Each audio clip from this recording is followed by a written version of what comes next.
नमस्कार, आप देख रहे हैं ऑनलाइन न्यूज वाला। मैं हूं आपके साथ दीपक गुप्ता। बहुजन समाज पार्टी की सुप्रीमो मायावती की तरफ से अभी तक प्रत्याशियों की लिस्ट को लेकर कोई बातें साफ होती नजर नहीं आई, लेकिन कुछ सीटों पर बहुजन समाज पार्टी के कैंडिडेट के नाम सामने आए। लेकिन वह अब तक जितने भी कैंडिडेट के नाम सामने आए उसमें गौर करने वाली बात एक है कि वह सारे मुस्लिम नेता हैं। यानी कि एक बार फिर से बहुजन समाज पार्टी मुस्लिम समुदाय पर बड़ा दांव चलकर अपने पाले में ज़्यादा से ज़्यादा वोट बैंक जुटाना चाहती है अल्पसंख्यक का। इस बीच अगर हम बात करें तो बसपा की तरफ से सोमवार को एक बड़ा ऐलान होता है, जहां पर एक और प्रत्याशी का ऐलान किया गया। मायावती की तरफ से पीलीभीत से पूर्व मंत्री अनिल अहमद खां फूल बाबू को मैदान में उतारा है। बसपा ने इससे पहले अमरोहा और मुरादाबाद में प्रत्याशियों का ऐलान किया था, और अमरोहा से अगर बात करें मुजाहिद हुसैन और मुरादाबाद से इरफान सैफी को टिकट दिया। अब तक घोषित तीनों प्रत्याशी मुस्लिम समुदाय से हैं। इसे मायावती खास रणनीति के तौर पर देखा जा रहा है। पिछले विधानसभा चुनाव में भी मायावती ने मुस्लिम समुदाय को बड़ी संख्या में टिकट देकर ये जताया था कि वे मुस्लिमों की हितैषी हैं। इस बीच अगर हम देखें तो इसके बाकायदे ऐलान भी किया था कि इस बार ऐसा कोई ऐलान तो अभी तक नहीं किया, लेकिन मुस्लिम समुदाय को बड़ी संख्या में टिकट दिया जा रहा है। इससे समाजवादी पार्टी के नेता, जो कि बड़े नेता हैं मुख्य, उन्होंने साफ कहा कि सबको पता है कि बहुजन समाज पार्टी ऐसा क्यों कर रही है, क्योंकि वो भाजपा की बी टीम है और वह नहीं चाहती कि मुस्लिम मतदाताओं का साथ इंडिया अलायंस के साथ जुड़ा रहे। जी हाँ, ये बड़ा आरोप लगाया गया, लेकिन इन आरोपों को ध्यान में रखकर अब तमाम बातें निकलकर सामने आ रही हैं कि क्या सचमुच बहुजन समाज पार्टी की यही रणनीति है? क्या मायावती की इन रणनीतियों से इंडिया अलायंस की नींद उड़ने वाली है? क्योंकि आप जानते हैं उत्तर प्रदेश में कई ऐसी सीटें हैं जिस पर दलित मतदाता और साथ ही साथ मुस्लिम मतदाता बड़ी संख्या में खेल करते हैं, और जब ये खेल होगा तो उससे भाजपा को कम और इंडिया अलायंस खासकर सपा के जो पीडीएफ फॉर्मूले को है उसको बहुत बड़ा नुकसान होगा। अब हम देखें कांग्रेस नेता राहुल गांधी की बात करें तो कांग्रेस नेता राहुल गांधी की भी एक कोशिश थी कि वो मुस्लिम मतदाताओं, दलित को और साथ ही साथ अन्य पिछड़े वर्ग को अपने साथ जोड़े रखें, जिस पर मायावती ने भी एक समय पर हमला किया था कि कांग्रेस जब हारने लगती है तो हमेशा ही मुस्लिम मतदाताओं और बाकी पिछड़ों की तरफ जाती है ताकि अपने वोट बैंक को और मजबूत किया जा सके। लेकिन इस बार ऐसा कामयाबी नहीं मिलेगी जब तक बहुजन समाज पार्टी है। दूसरी तरफ इसी बीच सीए को लेकर ऐलान होता है, जिस पर मायावती जो एक असमंजस की स्थिति बनी रहती है कई मुस्लिमों के बीच जो सीए कानून को लेकर, उस पर मायावती ने पोस्ट किया कि केंद्र सरकार द्वारा नागरिकता संशोधन कानून को अब ठीक चुनाव से पहले लागू करने के बजाय इसको लेकर लोगों में जो संदेह, असमंजस व आशंकाएं हैं उन्हें पूरी तरह से दूर करने के बाद ही इसे लागू किया जाना ही बेहतर होता। तो ये एक तरीके से मायावती ने समर्थन जताया या खिलाफत में बयान दिया, ये बात समझ से परे थी। लेकिन इंडिया अलायंस की तैयारी ऐसी नजर आ रही है कि चरणबद्ध तरीके से चुनाव जो होने हैं, जैसा कि आप भी जानते हैं उत्तर प्रदेश में 80 लोकसभा सीटें हैं।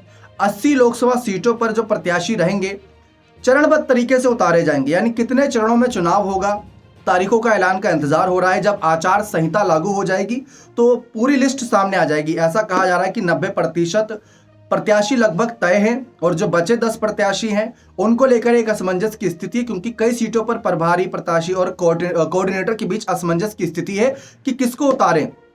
आपको पता ही होगा कि सभी सांसदों के टिकट कटने वाले हैं बसपा के, लेकिन किसी को मिलता है या नहीं ये भी एक अपने आप में एक बड़ा सवाल बनता है। लेकिन बहुजन समाज पार्टी सुप्रीमो के कई नेताओं ने यह कहा कि मायावती लंबे समय से राजनीति में सक्रिय हैं, 4 बार उत्तर प्रदेश की मुख्यमंत्री रहीं, और यहाँ तक कि अफजाल अंसारी का जो एक बयान है वो हमारे सबके जहन में बैठ चुका है। उन्होंने कहा कि अटल बिहारी वाजपेयी की सरकार जब गिरी थी तो आप सब सोच रहे होंगे कि विपक्ष की वजह से गिरी थी, लेकिन उस समय बसपा ने बड़ा दांव चला था। एंड मौके पर बसपा आई थी तो अटल बिहारी वाजपेयी सरकार को हटना पड़ा था, और ठीक वही मोदी सरकार के खिलाफ भी मायावती कर सकती हैं। एंड मौके पर अगर अपने पत्ते खोलेंगी तो उससे पूरा विपक्ष तितर बितर होगा और फिर मायावती वर्सेस मोदी की लड़ाई देखने को मिल सकती है। फिलहाल ऐसी कोई स्थिति नहीं है दर्शकों। कांग्रेस की नेता आराधना की तरफ से जो बयान सामने आया, जो विधायक हैं उन्होंने कहा था कि मायावती का जो एकमात्र विधायक था उमाशंकर सिंह, उन्होंने जो वोट दिया राज्यसभा चुनाव में वो किसको वोट दिया? वो विपक्ष को वोट तो नहीं गया, वो एनडीए को वोट गया।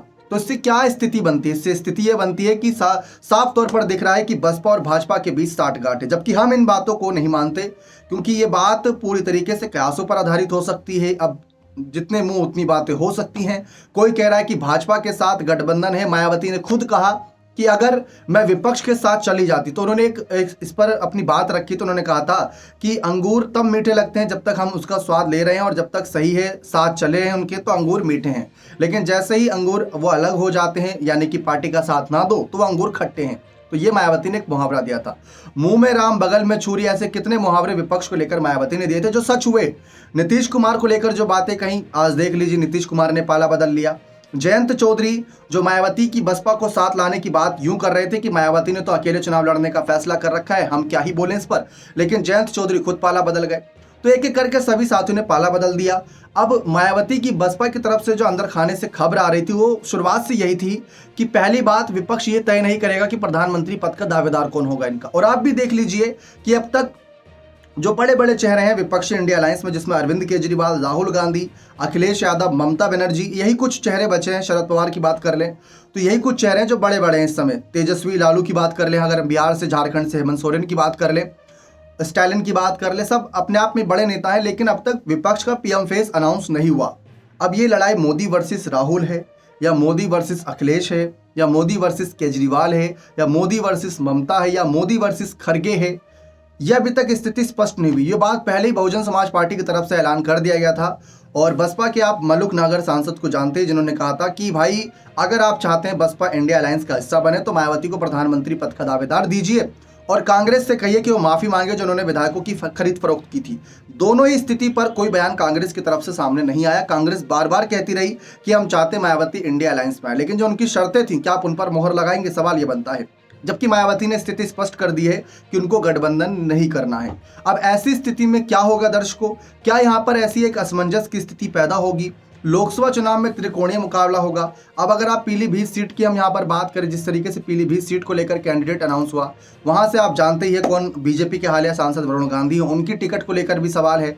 समाजवादी पार्टी वहाँ से पिछली बार उतरी थी, अच्छा उनका दावेदारी था, कैंडिडेट मजबूत था, लेकिन हार का सामना करना पड़ा। तो काफ़ी सीटों पर त्रिकोणीय चुनाव बनेगा। याद दिलाएं कि हाल ही में जो मेयर चुनाव हुए थे नगर निकाय के, उसमें 17 में से 11 प्रत्याशी मायावती की तरफ से मुस्लिम थे।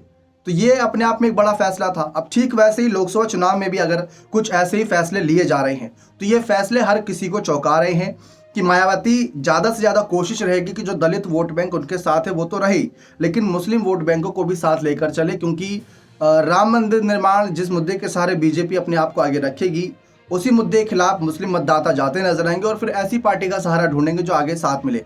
लेकिन इस बार चुनौती ओवैसी ही बनना है। उत्तर प्रदेश में ओवैसी भी 7 सीट या 15 सीट, ना जाने कितनी सीटों पर प्रत्याशी उतारेंगे, लेकिन जितनी भी सीटों पर प्रत्याशी उतारेंगे वो मुस्लिम बाहुल्य होगी। वोट कटेगा, सपा भी लेकर जाएगी, बसपा भी लेकर जाएगी, कांग्रेस भी पूरी कोशिश करेगी, और भाजपा की तरफ से भी खबरें थी कि वो भी कोशिश करेगी।